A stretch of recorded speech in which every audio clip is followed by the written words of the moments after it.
दोस्तों अंटार्कटिका एक बर्फ से भरा हुआ इतना बड़ा कॉन्टिनेंट है जिसपे तकरीबन 5 किलोमीटर की गहराई तक सिर्फ बर्फ ही बर्फ है। इतनी ज्यादा बर्फ और वो भी 1.5 करोड़ किलोमीटर तक फैली हुई, यानी अंटार्कटिका का साइज अमेरिका से भी कई गुना बड़ा है।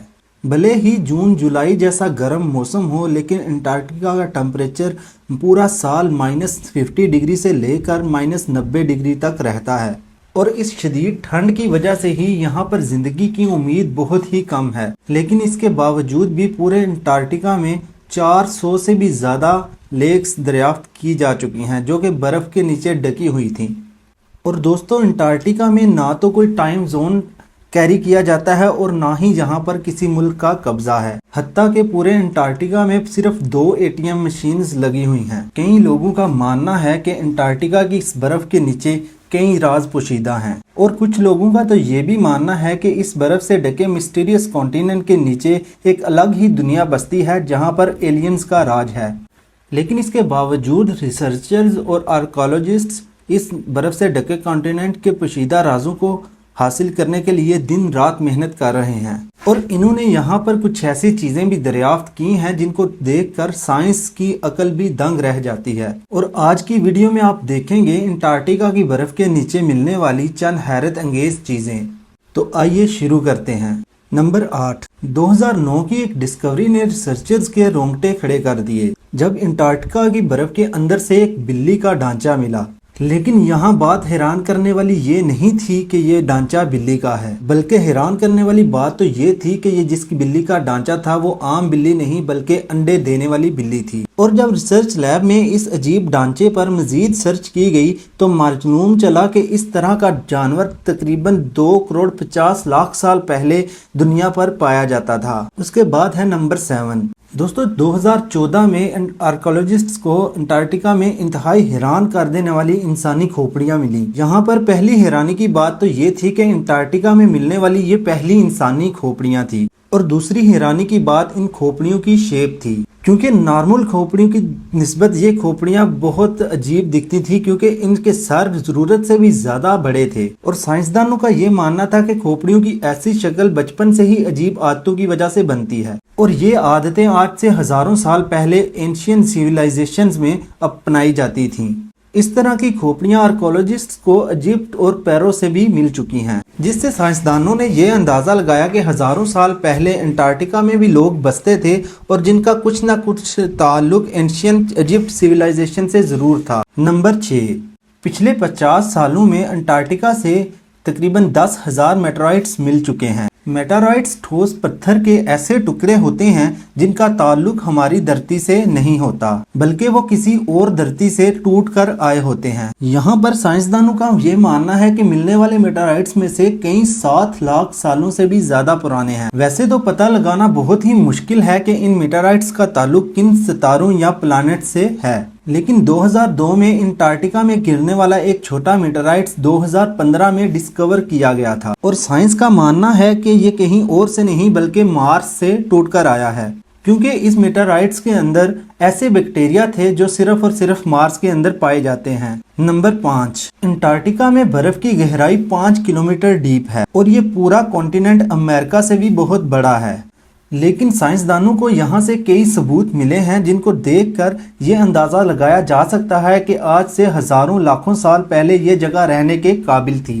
जी हाँ, 1980 से कई आर्कोलॉजिस्ट को यहाँ पर डायनासोर, मोसासॉर्स और प्लेजासॉर्स के ढांचे मिले हैं। इन ढांचों का साइज 36 फीट बताया जाता है जो कि तकरीबन एक ट्रिपल स्टोरी बिल्डिंग के बराबर बनती है। और जब इन हड्डियों के ढांचों पर भी मजीद तहकीक की गई तो पता चला कि ये ढांचे भी तकरीबन 70 लाख साल पुराने हैं। तभी इस बात का अंदाजा लगाया जाता है कि शायद 70 लाख साल पहले अंटार्कटिका का टेम्परेचर रहने के काबिल था और शायद उस वक्त ये पहाड़ गहरी बर्फ से नहीं बल्कि ग्रीनरी से ढके हुए होते थे। नंबर 4, दोस्तों वाटरफॉल्स तो हमने कई बार देखे हैं, लेकिन अंटार्कटिका में टेलर ग्लेशियर के मुकाम पर एक पॉइंट ऐसा भी है जहां पर वाटरफॉल नहीं बल्कि ब्लड फॉल होता है।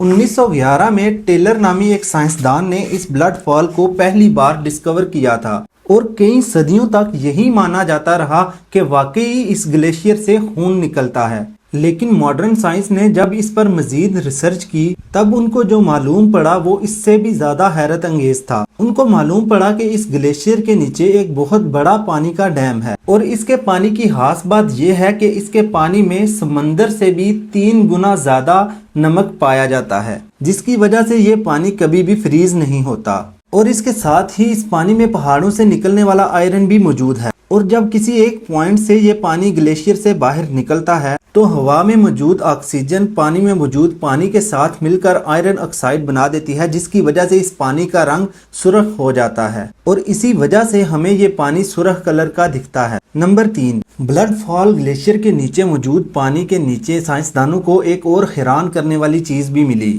اس پانی میں تقریباً 17 قسم کے بیکٹیریا بھی پائے گئے، جن کو زندہ رہنے کے لیے آکسیجن اور سن لائٹ کی بھی ضرورت نہیں ہوتی، اور سائنسدانوں کا یہ ماننا ہے کہ بیکٹیریا کی یہ قسم ایسے پلینٹس پر پائی جاتی ہے جہاں پر آکسیجن اور سن لائٹ کا نام و نشان بھی نہیں ہوتا۔ لیکن یہ بیکٹیریا ہماری زمین پر کیسے آئے، یہ راز ابھی بھی راز ہی ہے۔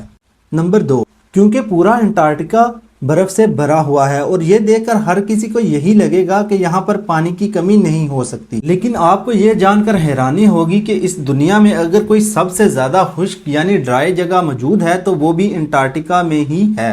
دوستو، یہ خشک علاقہ بھی انٹارکٹیکا میں ہی دریافت کیا گیا ہے، جہاں پر پچھلے 20 لاکھ سالوں سے ایک دفعہ بھی بارش نہیں ہوئی، کیونکہ اس علاقے میں انتہائی تیز ہوائیں چلتی ہیں جن کی سپیڈ تقریباً 320 کلومیٹر پر آور تک جاتی ہے، جس کی وجہ سے سائنسدانوں کا یہ ماننا ہے کہ تیز ہواؤں کی وجہ سے یہاں پر موجود پانی کا قطرہ قطرہ ایوپوریٹ ہو چکا ہے۔ اور یہاں پر آپ کو یہ بھی بتاتے چلیں کہ اس دنیا میں صرف یہی ایک علاقہ ایسا ہے جس کے ایٹماسفیئر کو اس دنیا سے لاکھوں کلومیٹر دور مارس کے ایٹماسفیئر کے قریب ترین مانا جاتا ہے، اور اسی وجہ سے ناسا نے اپنا وائکنگ روبوٹ مارس پر بھیجنے سے پہلے انٹارکٹیکا کی اس ڈرائی ویلی پر ٹیسٹ کیا تھا۔ نمبر 1، آرکیولوجسٹ کی ایک ٹیم کو انٹارکٹیکا کی برف کے اندر 1100 فیٹ کی گہرائی سے ایک انتہائی خوفناک مخلوق کا ڈھانچہ ملا۔ یہ پتہ لگانے کے لیے کہ یہ ڈھانچہ کس جانور کا ہے، اس کے لیے کئی ایکسپیریمنٹس کیے گئے، لیکن حیرت انگیز طور پہ یہ ڈھانچہ کسی بھی جانور سے میل نہیں کھاتا تھا۔ اس خوفناک ڈھانچے کی لمبائی 8 فیٹ بتائی جاتی ہے، جس کی ہڈیاں باڈی سے باہر نکلی ہوئی ہیں۔ کئی سالوں کی محنت کے باوجود بھی یہ پتہ نہیں لگایا جا سکا کہ یہ جانور کون سی نسل کا تھا اور آخر یہ اس دنیا میں آیا کیسے۔ تو دوستو، آج کی ویڈیو یہیں پر ہوتی ہے ختم۔ اگر آپ لوگوں کو میری ویڈیو اچھی لگی ہو تو لائک اینڈ سبسکرائب ضرور کیجئے گا، تاکہ ہم اسی طرح کی اچھی ویڈیو آپ کے لیے لے کر آتے رہیں۔ شکریہ، اللہ حافظ۔